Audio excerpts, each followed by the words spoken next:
اعوذ باللہ من الشیطان الرجیم، بسم اللہ الرحمن الرحیم۔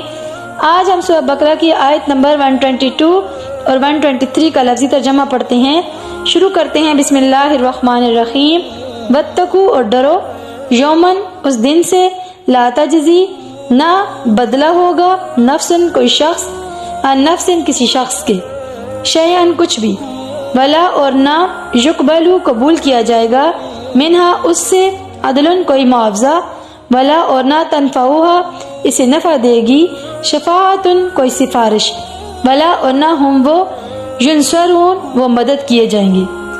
وَإِذِ ابْتَلَىٰ اور جب آزمایا ابراہیم علیہ السلام کو، ربہ اس کے رب نے، بے کلمات چند باتوں سے، فَأَتَمَّهُنَّ تو وہ پوری کر دے، قَالَ اس نے کہا یا اس نے فرمایا، انی بے شک میں، جاعلُکَ تمہیں بنانے والا ہوں، للناس لوگوں کا، اماماً امام۔ قَالَ اس نے کہا، وَمِن اور سے، ذریتی میری اولاد۔ قَالَ اس نے فرمایا، لا ینال نہیں پہنچتا، عہدی میرا عہد، الظالمین ظالموں کو۔ ان آیت ربانی کے اندر کیا ارشاد ہے؟ اور اس دن سے ڈرو جس دن کوئی شخص بدلہ نہ ہو سکے گا کسی شخص کا کچھ بھی، اور نہ اس سے کوئی معاوضہ قبول کیا جائے گا، اور نہ اسے کوئی سفارش نفع دے گی، اور نہ ان کی مدد کی جائے گی۔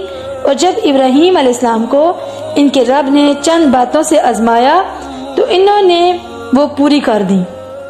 اس نے فرمایا، بے شک میں تمہیں لوگوں کا امام بنانے والا ہوں۔ اس نے کہا، اور میری اولاد کو بھی۔ اس نے فرمایا، میرا عہد ظالموں کو نہیں پہنچتا۔ اللہ ہمیں ہر روز قرآن پاک پڑھنے کی اور سننے کی سعادت نصیب فرمائے، آمین یا رب العالمین۔